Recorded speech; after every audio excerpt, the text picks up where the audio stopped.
오호라 너희 모든 목마른 자들아 물로 나아오라. 돈 없는 자도 오라. 너희는 와서 사 먹되 돈 없이 값 없이 와서 포도주와 젖을 사라. 너희가 어찌하여 양식이 아닌 것을 위하여 은을 달아주며 배부르게 하지 못할 것을 위하여 수고하느냐. 내게 듣고 들을지어다. 그리하면 너희가 좋은 것을 먹을 것이며 너희 자신들이 기름진 것으로 즐거움을 얻으리라. 찬양과 경배를 받으실 하나님, 인간의 몸을 입고 이 땅에 오시는 주님을 기다리며 우리의 신앙을 가다듬는 계절 대림절 첫 번째 주일을 맞이하여 우리 모두 겸손한 마음으로 성전에 나와 예배합니다. 독생자를 아끼지 않고 내어주신 성부 하나님의 사랑을 깨닫게 하시고 하늘의 높은 보좌를 버리시고 이 낮고 천한 땅으로 임하신 성자 예수님의 겸손함을 배우게 하시며 성령님의 인도하심을 따라 신령한 말씀을 이해하고 깨닫는 복된 예배가 되게 하여 주옵소서. 모든 영광을 하나님께 올려드리며 예수님의 이름으로 기도드리옵나이다. 아멘.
성문으로 나아가라, 나아가라.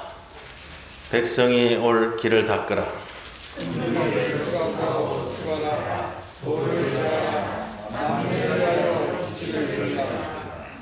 여호와께서 땅끝까지 선포하시되 너희는 딸 시온에게 이르라. 보라, 내 구원이 이르렀느니라.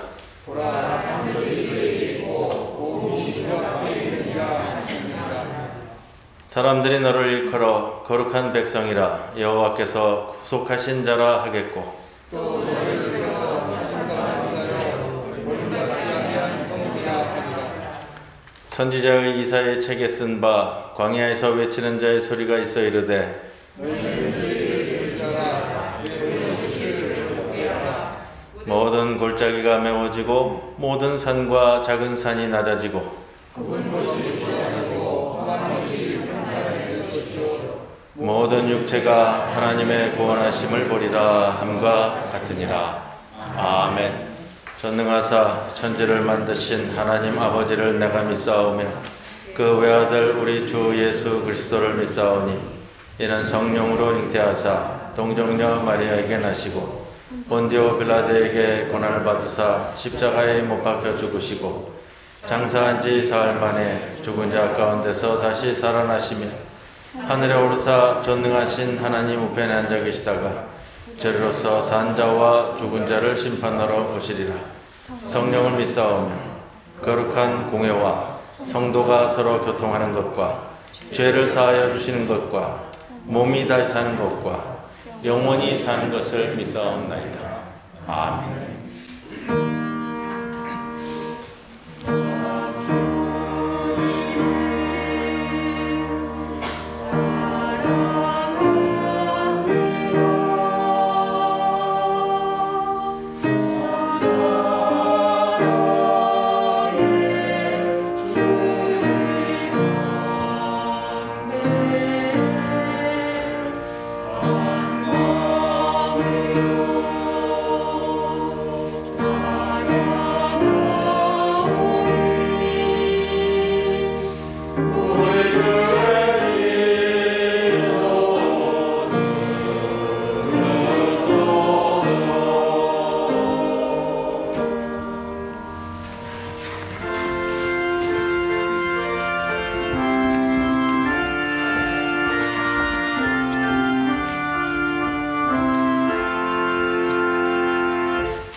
임마누엘의 하나님 아버지, 우리가 주님이 오심을 간절히 기다리는 대림절의 시작입니다.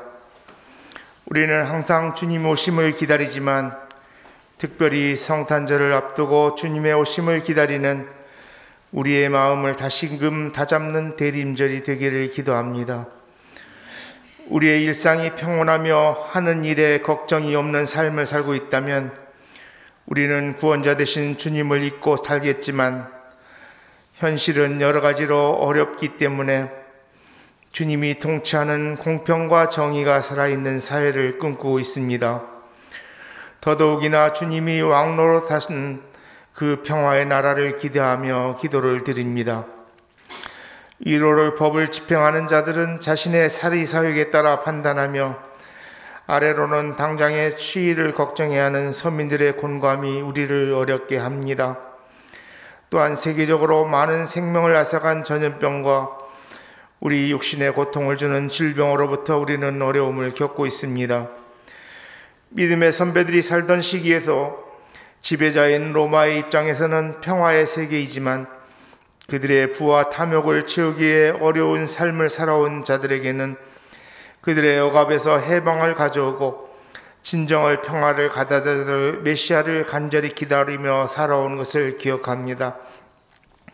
우리를 불쌍히 여겨주시고 선한 목자 되신 주시며 영광의 주를 우리 가운데 보내주시어 우리 문제에서 해결함을 받기를 간절히 기도하면서 이 대림절을 보내기를 기도합니다. 2000년 전에 오신 주님은 낮고 천한 구유에서 가장 천대받는 목동들의 탄생 축하를 받았지만 다시 오실 주님을 기다리는 우리인 왕의 왕 주의 주 되신 영광의 주여 심판의 주로 오실 주님을 두렵고 떨리는 마음에서 기다릴 수 있기를 기도합니다. 등불에 기름을 미리 준비하는 슬기로운 다섯 처녀처럼 타국으로 출장 간 집주인이 언제 돌아올지도 모르는 상황 속에서 맡은 바 자기의 일을 성실히 수행하는 청지기처럼 우리도 오늘 우리에게 맡겨진 일을 수행함에 있어서 모든 일을 주님께 하듯하며 감사함으로 하루하루를 살아가기를 기도합니다. 오늘 또 우리를 지켜보시며 돌봐주시는 주님, 육신의 병의 고통으로 도저히 주님께 감사할 수가 없는 지경이고 생활의 어려움으로 하루하루를 힘겹게 살아가는 일이 고통스럽고 육신의 고통을 가져오는 병마와 싸우며 또한 시험을 치르고 공부하며 장래의 불확실함이 우리의 어깨를 짓누르지만 사자굴에 던져진 질 결과를 알면서도 감사의 기도를 했던 다니엘이나 하나님을 불순종한 대가로 큰 물고기 뱃속에서도 감사 기도를 했던 요나를 기억하며 주님께 감사하는 신앙을 소유하는 자로 성장하기를 기도합니다. 네 은혜가 네게 족하다는 주님의 말씀에 감격했던 사도 바울의 고백을 우리도 할 수 있기를 기도합니다. 오늘도 한 주간 동안 힘든 삶을 살아온 주의 자녀들에게 안식을 주시고 주님께 찬양과 기도와 주의 종을 통하여 선포되는 말씀으로 치유를 받고 돌아가는 주님의 자녀로 삼아주시기를 기도합니다. 이 모든 말씀 우리를 구원하시려고 이 땅에 오시는 주님을 간절히 기다리는 우리에게 참 평안을 허락하시기를 기도드리며 우리 주 예수님의 이름 받들어 감사 기도드렸습니다. 아멘.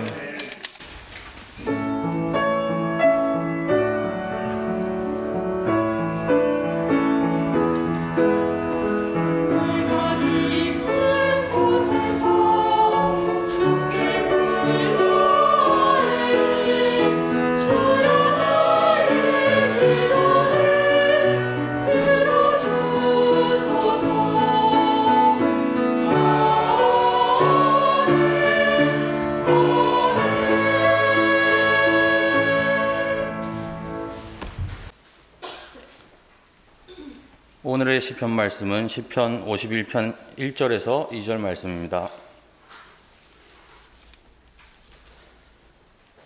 봉독하겠습니다.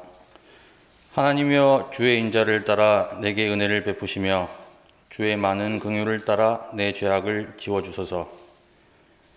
나의 죄악을 맑게 씻으시며 나의 죄를 깨끗하게 제하소서. 이는 하나님의 말씀입니다. 아멘.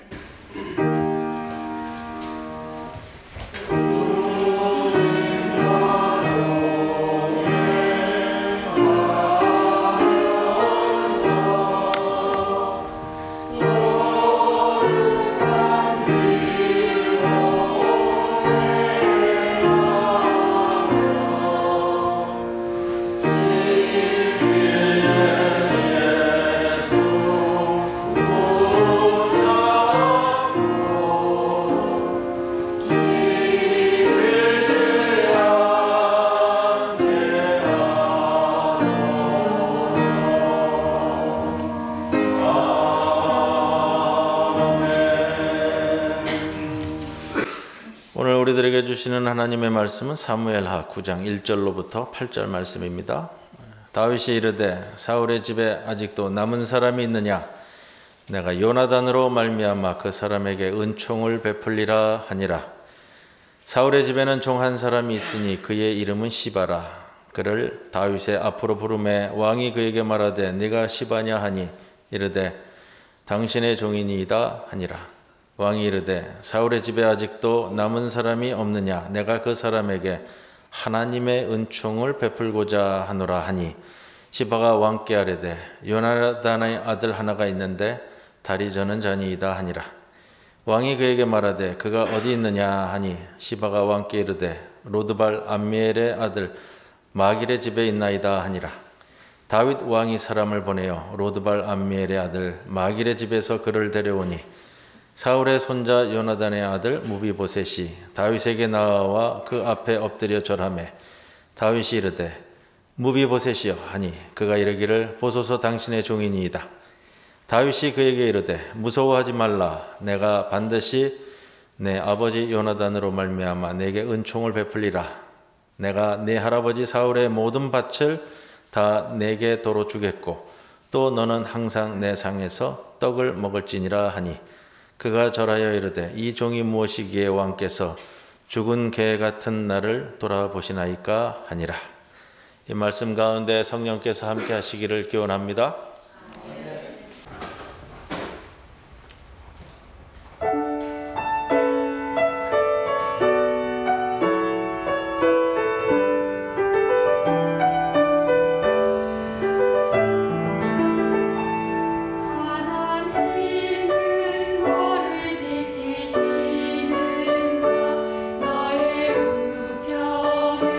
은혜 되시니 낮에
무비보셋이라는 인물이 있습니다. 요나단의 아들이죠. 요나단의 아들이면 누구의 손자죠? 예, 사울 왕의 손자입니다. 사울 왕의 뒤를 이어 요나단이 왕이 되었다면 이스라엘의 3대 왕이 될 인물입니다. 그것을 염두에 두었는지는 모르겠지만 아들 요나단이 자신의 신앙과 믿음의 바탕을 두고 아들의 이름을 지어주었을 겁니다. 무비보셋, 이름의 뜻은 조금 어렵다고 그래요. 무자에다가 보셰트가 붙었는데 부끄러움을 흩뜨리는 자, 이런 뜻이 부끄러움을 흩뜨리는 자인데 우상 숭배와 연결된 표현이라고 그래요. 그래서 우상을 타파하는 자이라는 뜻을 가지고 있습니다. 그 이름의 원뜻을 잘 표현하는 것이 역대상 8장 34절 이하에 나오는데 역대상에는 사울 가문의 후손들의 이름을 언급을 하면서 요나단의 아들을 무립바알이라고 하고 있습니다. 같은 사람이고요. 같은 뜻을 가진 이름의 표현이에요. 근데 무립바알은 무슨 뜻이냐면 바알과 경쟁하는 자, 바알과 싸우는 자, 바알을 타파하는 자, 이런 이름의 뜻을 갖고 있습니다. 요나단의 신앙과 믿음이 잘 새겨진 아들의 이름이다라고 저는 생각을 합니다. 그렇게 태어난 귀한 왕가의 자손이 불과 5살에 삶의 나락으로 떨어집니다. 블레셋과의 전쟁에서 할아버지 사울 왕과 아버지 요나단이 전사했죠. 그 와중에 다급해진 유모가 황급히 도망치다가 5살이던 무비보셋을 그만 떨어뜨렸습니다. 그 후유증으로 무비보셋은 뒤편에 나오는데 2 다리를 모두 절뚝이는 소위 말하는 중증 장애인이 되고 맙니다. 하루아침에 삶의 모든 것이 바닥으로 떨어졌습니다. 부모의 넘치는 사랑을 받으며 자라야 할 어린 나이부터 중증 장애를 입었고요. 남의 집에 몸을 의탁해야만 했습니다. 4절에 보면 로드발 암미엘의 아들 마길의 집에서 거두어 오늘까지 이렇게 됩니다. 지도 한번 보여주세요. 로드발이 어딘지는 알아야 되니까요.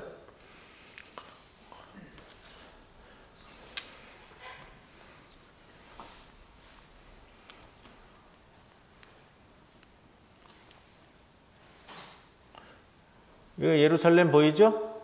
예, 여기가 사해입니다. 자, 여기 끝까지 올라가면 여기가 로드발입니다. 길르앗 땅 위에. 예루살렘은 여기고요. 요단강을 건너서 여기 끝까지 올라가는 겁니다. 자, 이 지도를 왜 보여드리냐면요. 위치가 산간오지예요. 산간오지. 몰락한 왕가의 자손이 피해서 살 수 있는 데는 산간오지까지로 들어갔습니다. 17장에도 보면은 로드벨 또 로데발 이렇게 2번 또 장소가 언급이 됩니다.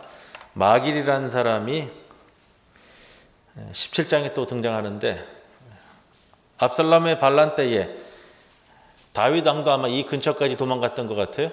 근데 이 마길이 와가지고 다윗 일행을 음식과 또 뭐 여러 가지로 물도 주고 하면서 도움을 준 인물입니다. 몰락한 왕가의 자손을 숨겨서 키워준다.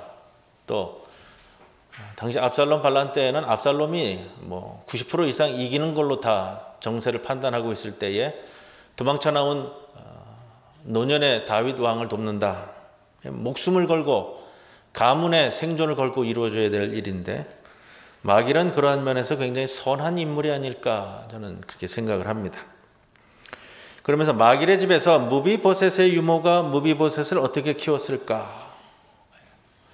사극에 보면 그런 거 나오잖아요. 새로 정권을 잡은 왕이 후한을 없애기 위해서 이전의 왕족은 씨를 말려서 후한을 없앱니다. 더군다나 사울 왕은 다윗 왕과는 원수지간으로 보이는 그런 인물이고요. 아마도 유모는 숨겨 기르면서 무비보셋의 신분이 탄로나면 죽은 목숨이라고 날마다 무비보셋에게 주의를 주었을 겁니다. 무비보셋의 입장에서 보면 부모도 없이 어린 시기부터 중증 장애인으로 또 내일을 기약할 수 없는 불안과 두려움 속에서 살아야 했을 겁니다. 그것도 남의 집에 몸을 숨기고 무비보셋의 멘탈이 어땠을까? 그의 자아가 어땠을까 생각해 봅니다. 건강하지는 못했을 것이다. 열등감과 피해의식, 세상에 대한 원망, 생명에 대한 공포, 내면의 상처. 수소문에서 자신을 찾아낸 다윗 앞에 선 무비보셋이 던진 말입니다. 8절에, 오늘 본문 8절에 보면 그는 자신을 이렇게 표현하죠. 죽은 개와 같은 나. 무비보셋이 자기를 인식하는데 죽은 개 같은 나로 인식을 합니다. 죽은 개가 뭐죠? 죽은 개가? 죽어서 길바닥에 널브러진 개. 여러분들 가끔 보잖아요. 도로에 로드킬 당해갖고 죽어 나빠져 널브러져 있는 개. 발로 툭툭 건드려도 반응할 수도 없고 아무 반응도 못하는 존재. 그저 숨을 쉬니까 하루하루 연명하고 살아갈 뿐. 상하고 찢긴 마음으로 살아가는 무비보셋입니다. 그런데 어느 날 1절 말씀이에요. 다윗이 사울의 집에 아직도 살아있는 사람이 있다면 요나단을 생각하며 그 사람에게 은총을 베풀리라. 2절에 보시면요. 사울의 집을 섬기던 시바라는 관리가 있었습니다. 그를 불러 대령했습니다. 3절에 왕이 이르되 사울의 집에 아직도 남은 사람이 없느냐? 내가 그 사람에게 하나님의 은총을 베풀고자 하노라 하니 시바가 왕께 이르되 요나단의 아들 한 사람이 있습니다. 찢긴 마음과 몸으로 살던 무비보셋을 다윗 왕이 불러냅니다. 그리고 다윗 왕이 1절에 그 사람에게 은총을 베풀겠다고 했죠. 무슨 은총을 베풀었는가? 오늘 본문을 보면 무비보셋에게 두 가지 은총을 베풀었습니다. 첫째, 7절에 보시면 다윗이 그에게 이르되 무서워하지 말라. 내가 반드시 내 아버지 요나단으로 말미암아 내게 은총을 베풀리라. 내가 네 할아버지 사울의 모든 밭을 다 내게 도로 주겠고. 첫 번째 은총은 뭐예요? 물질적인 은총이에요. 물질적이다 그래갖고 부정적으로 우리가 생각하는 것이 아니고요. 눈에 드러나는 회복을 보여줄 수 있는 가장 명확한 것이 물질적인 회복이에요. 지금까지 남의 집에 얹혀 살면서 얻어먹던 존재죠. 마길이 선한 인물인 것은 우리가 그 후의 사건을 통해서도 알지만 정말로 이렇게 선한 인물이 있을 수 없을 정도 인물입니다. 그런데 그것도 한두 해죠. 시기적으로 보면 5살 이후에 지금 이 시기가 한 신학자들은 17, 18년 정도 흐른 시기로 추정을 해요. 20년 가까이 남의 집에 얹혀 살면서 얻어먹던 존재입니다. 눈칫밥이라면 눈칫밥이었을 것이고요. 그런데 할아버지 사울 왕 소유의 밭을 모두 갖게 되었습니다.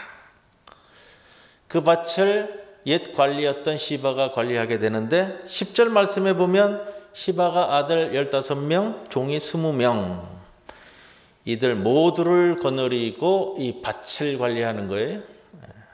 이런 물질적 회복을 이루는데 더 이상 눈치 보고 살아야 되는 그런 것을 탈피하는 정도가 아니고요.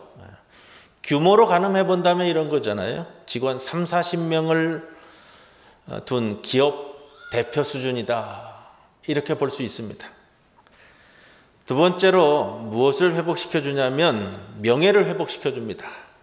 7절 하반절에 나옵니다. 또 너는 항상 내 상에서 떡을 먹을지니라 하니. 왕궁에서 왕의 식탁에 앉을 수 있는 사람은요 한정돼 있어요. 왕족, 왕자들 그리고 다윗 왕의 신하들 중에서도 신복들만이 앉아 있을 수 있어요. 식탁에 앉는다라는 게 왕이 먹는 맛있는 거 같이 먹을 수 있다 이런 차원이 아니고요. 식탁은 모든 자신의 이 무장을 내려놓는 자리잖아요. 마음 편하게 먹어야 하잖아요. 마음을 풀어야 식사를 제대로 할 수 있는데 믿는 이들 말고는 같이 못하는 자리예요. 그래서 왕자들 그리고 신복 중에서도 가장 최측근 신복들 그리고 이 식탁은 신복들과 국가의 중요한 부분을 의논하는 자리입니다. 스스로를 죽은 개와 같이 여겼던 존재가 왕족의 반열에 다시 올라서는 명예의 회복이라는 은총을 입었다는 겁니다.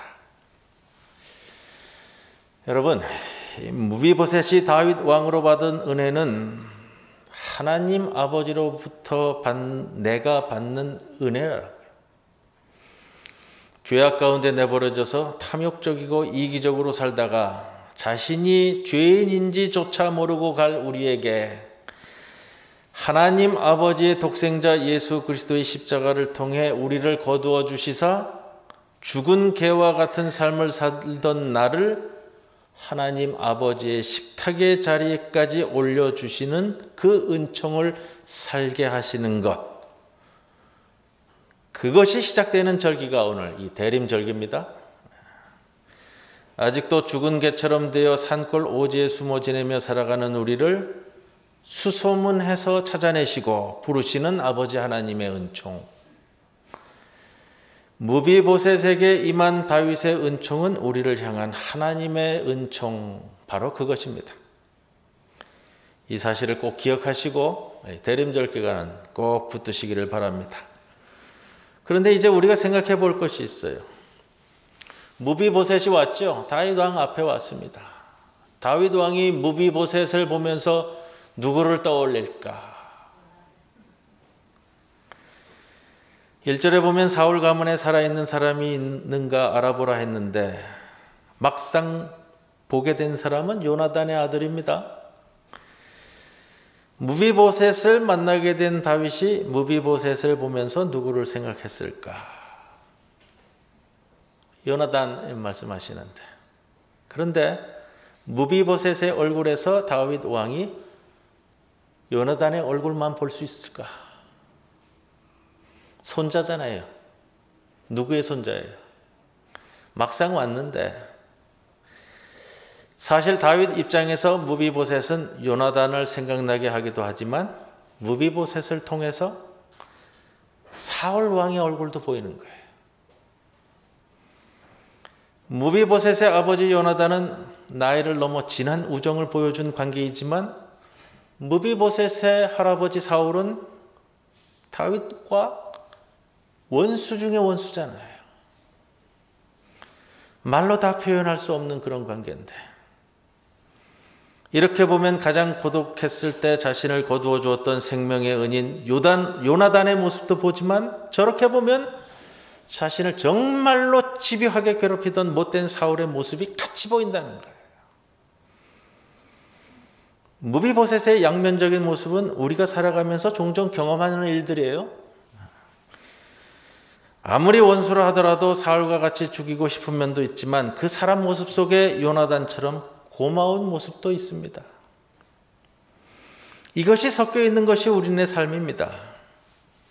그 관계를 어디서 보냐면 흔히 남편과 아내의 관계에서 보게 되잖아요.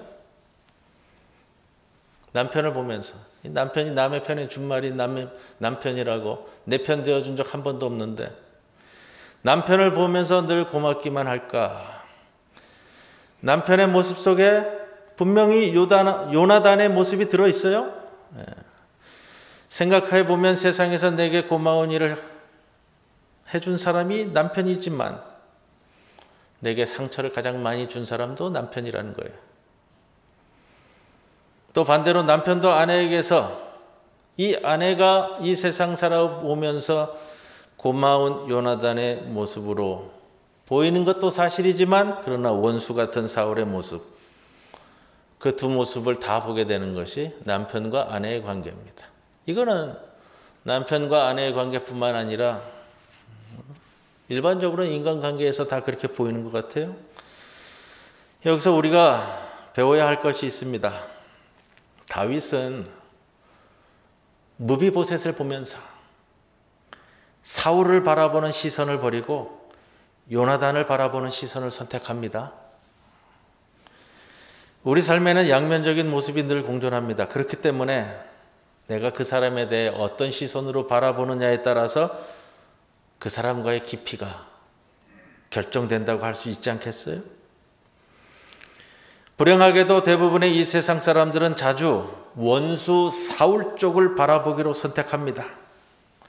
상대방에게서 고마운 요나단의 모습이 더 많은데도 불구하고 그것은 던져버리고 한 가지 섭섭한 그 한 가지 사건을 떠올리면서 그 기억을 선택해서 관계를 깨뜨리곤 합니다.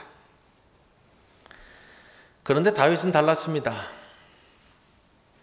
사울 왕에게 쫓겨다닌 지 기약 없이 10년이에요.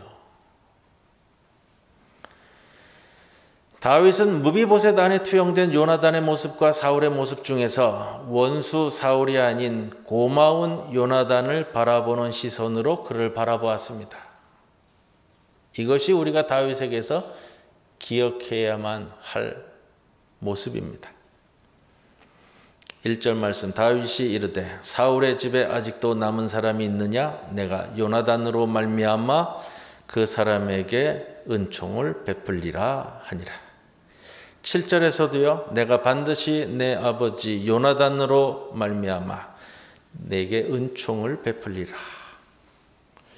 이것이 어떻게 가능할까? 요나단으로 말미암아라는 것은 조금 의역을 하면요. 요나단을 생각하며 이렇게 번역이 됩니다. 요나단을 생각하며 그 사람에게 은총을 베풀겠다고 했던 다윗이 그 은총이 어떤 은총이냐 하면 3절에서 이렇게 표현하고 있어요. 하나님의 은총을 베풀겠다. 오늘 제목이에요. 하나님의 은총으로. 다윗은 그저 왕이 된 처지에 동정 차원으로 무비보셋에게 이 말을 하는 것이 아니고요. 왕이 된 자로서 우월 의식을 갖고 사울 집안에 남은 자들에게 은혜 베풀겠다. 이것도 아니에요. 내가 왕이 됐으니까 나는 다른 왕들과 달라. 다른 왕들은 후한을 걱정해서 싹쓸이하지만 나는 폭넓게 통 크게 가겠다. 그거 아니에요. 다윗은 상대방에게 하나님의 은혜의 시선으로 바라볼 줄 아는 그런 겁니다. 그 사람에게 하나님의 은총을 베풀겠다. 지금 다윗이 무비보셋과 자기 사이에 이 사건을 하나님을 개입시키고 있다는 겁니다. 다윗은 상대방과 자신 사이를 하나님을 개입시켜 바라보는 겁니다. 그런데 어떻게 이런 표현까지 쓸 수 있을까라는 생각이 들어요. 내가 하나님의 은총을 베풀겠다. 그냥 최선을 다해서 내가 할 수 있는 만큼 최대로 다 해주겠다. 이것이 아니고요. 하나님의 은총을 베풀겠다. 이것이 어떻게 가능할까? 여러분 어떻게 가능할까요 이게? 가능한 사람이 있어요. 그 사람 누구냐면 하나님의 은총을 경험한 사람. 하나님의 은총을 경험하지 못한 사람은 하나님의 은총을 베풀겠다고 감히 이야기하지 못해요. 왜냐? 모르니까. 다윗은 자신의 삶 하루하루 늘 끝없이 퍼주시는 하나님의 은총을 경험한 사람입니다. 그렇기에 거기에 해당되는 말을 할 수 있었던 인물입니다. 그렇게 무비보셋은 다윗에게 큰 은총을 입었습니다. 그리고 아마 시간이 꽤 많이 흐른 어느 날 한 가지 해프닝이 발생했어요. 다윗이 그의 인생 사는 동안 가장 절체절명의 위기에 빠졌던 적이 있죠. 아들 압살롬의 반란 사건. 엎친 데 덮친 격으로 함께했던 백성들도 그렇게 믿었던 신복 중의 신복들도 여러 사람이 다윗에게 등을 돌렸습니다. 90% 이상 다윗이 죽을 거라고 그랬어요. 다윗이 진다고 했어요. 다윗은 도망갈 수밖에 없었습니다. 이런 상황 속에서 무비보셋의 재산을 맡아 관리하던 종 시바가 계략을 꾸며서 다윗과 무비보셋 사이를 이간질합니다. 16장 3절에 다윗이 도망가다가 시바에게 물어봤어요. 다윗 왕이 무비보셋이 어디 있느냐? 시바가 거짓말을 하죠. 무비보셋이 이렇게 말하더이다. 이제 잃어버린 아버지의 나라를 내가 되찾을 때가 왔다. 무비보셋이 그렇게 말하더이다. 다윗이 생각할 때에 내가 무비보셋에게 그렇게 은혜를 베풀었는데 이런 배은 망덕이 어디 있겠습니까? 다윗에게 등을 돌린 신복도 문제지만 이 사건도 굉장히 충격적인 사건으로 다윗에게 다가왔을 겁니다. 그런데 사실 보통 때 같았으면 이런 이간질에 휘둘릴 다윗이 아니었습니다. 그런데 때가 때인지라 자세한 내용을 알아보지도 않고 다윗 왕이 졸속 처분을 내려요. 16장 4절에 시바에게 무비보셋의 재산을 몰수해서 다 네가 가져라. 이런 황당한 말을 믿고 전 재산을 몰수하라니 어이없는 결정을 다윗 왕이 내리고 맙니다. 무비보셋 입장에서 어땠을까? 서운함을 넘어 큰 상처가 될 수 있는 상황입니다. 그런데 여러분, 이 해프닝이 결말을 이거잖아요. 이런 상황 가운데 놓인 무비보셋이 다윗 왕을 향하여 흔들림 없는 그의 중심을 보여줍니다. 시간이 지나 반란이 진압되고 다윗 왕이 돌아오자 무비보셋이 왕을 맡는 구절이 19장 24절 이하에 나와요. 그렇게 왕에게 얘기합니다. 왕이 떠난 날부터 나는 씻지도 않고 수염도 안 깎고 옷도 갈아입지 않았다고요. 그리고 시바가 모함해서 시바가 돕지 않아서 내가 말을 타고 당신을 맞으러 갈 수 없었다고요. 시바의 모함이라고요. 이 이야기를 다윗이 이제서야 들었어요. 다윗의 마음이 어땠을까요? 야, 참. 자기도 못 적은 거예요. 이게. 그래서 뭐라고 결정을 내려요? 야, 시바하고 그냥 밭을 반반씩 나눠서 가져라.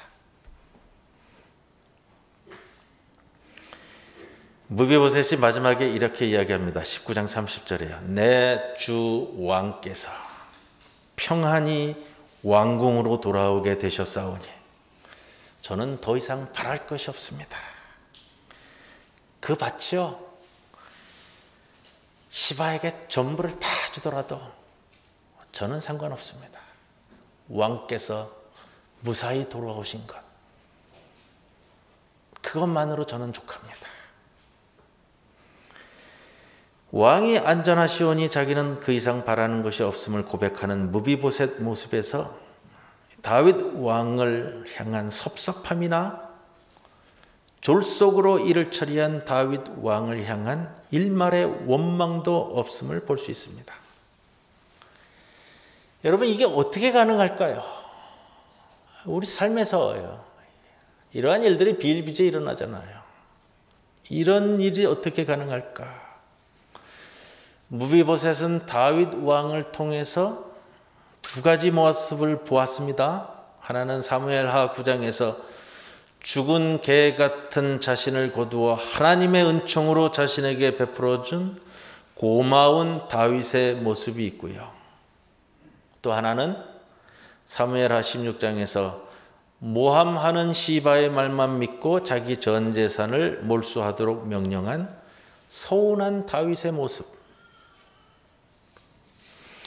무비보셋은 다윗의 이런 두 모습 중에서 무엇을 선택했을까요? 죽은 개 같은 자신을 거두어준 고마운 다윗의 모습을 선택합니다. 그리고 그것이 흔들리지 않고 중심을 지켜 다윗을 신뢰하고 사랑할 수 있었던 겁니다. 이전에는 다윗이 무비보셋에게 은혜를 베풀었다면 이제 무비보셋이 다윗을 사랑한다라고 할 수 있겠죠? 이게 바로 흔들리지 않는 사랑입니다. 다윗은 무비보셋의 두 모습 중에서 할아버지 사울로 인해 그를 내치지 않고 아버지 요나단으로 인하여 은총을 베풀었습니다. 그 은총을 입은 무비보셋은 이제 다윗에게서 배운 그대로를 그의 삶에서 보여주고 있는 인물입니다. 이러한 무비보셋의 후손에 대한 기록을 역대상 8장 34절 이하에 기록되는데 번창한 가문의 이름들을 줄줄이 적고 있어요. 사울의 아들 요나단 아들이 하나뿐만 있었던 건 아니에요. 요나단 하나만이 있었던 건 아니고 요나단의 아들 누구죠? 무비보셋. 무비보셋의 아들 미가. 그 이후에 줄줄이 40절까지 적고 있어요. 이 가문이 베냐민 지파의 핵심 가문이에요. 여러분 신약 성경에 오면 나는 베냐민 지파인 중에 베냐민 지파 사람 중에 그 사람 중에 사람이라고 자랑스럽게 떠들고 다니던 인물이 있어요. 누구죠? 네, 사도 바울.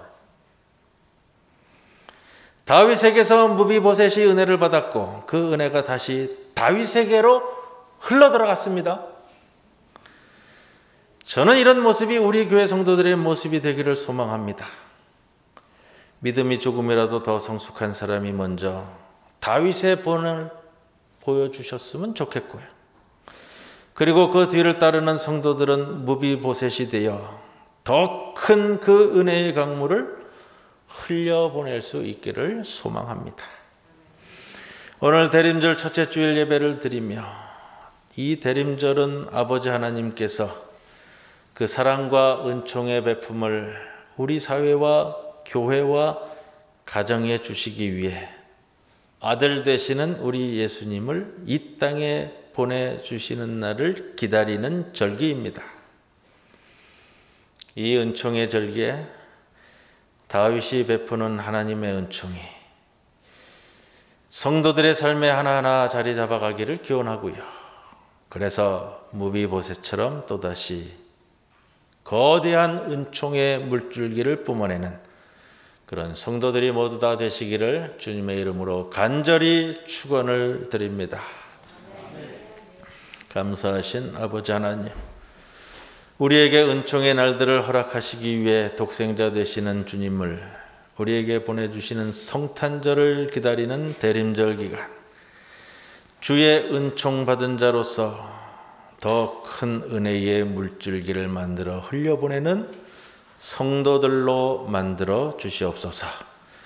대림절을 맞는 우리의 심령이 더욱 정결하고 풍성하게 되어지기를 소망하며 예수님의 이름으로 기도드리옵나이다. 아멘.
기도드리겠습니다.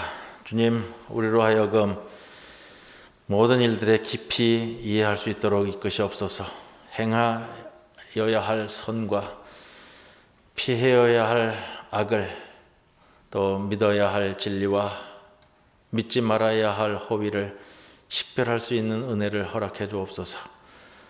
몸소 보여주신 구원의 진리를 깨닫게 하시고 부딪히는 장애를 극복하게 하옵소서. 그렇게 아버지의 참 마음을 알게 하여 주옵소서. 이 마음을 담아 귀한 예물 봉헌합니다. 11조로 감사헌금으로 주정헌금으로 장학헌금으로 하늘헌금으로 모두 다 우리의 몸과 마음을 묶어 함께 올리니 기뻐 받아 주시옵소서. 예수님의 이름으로 기도드리옵나이다. 아멘. 패회송 함께 찬송드립니다.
지금은 우리 주 예수 그리스도의 크신 은혜와 하나님 아버지의 크신 사랑과 성령님의 함께 하심이 오늘 대림절 첫째 주일을 맞아 주님 우리에게 베풀어 주신 은혜를 우리의 가슴에 안고 또 큰 은혜의 물줄기를 쏟아내기를 소망하며 머리 숙인 모든 성도들 위해 영원토록 함께 하실 것을 간절히 축원하옵나이다. 아멘.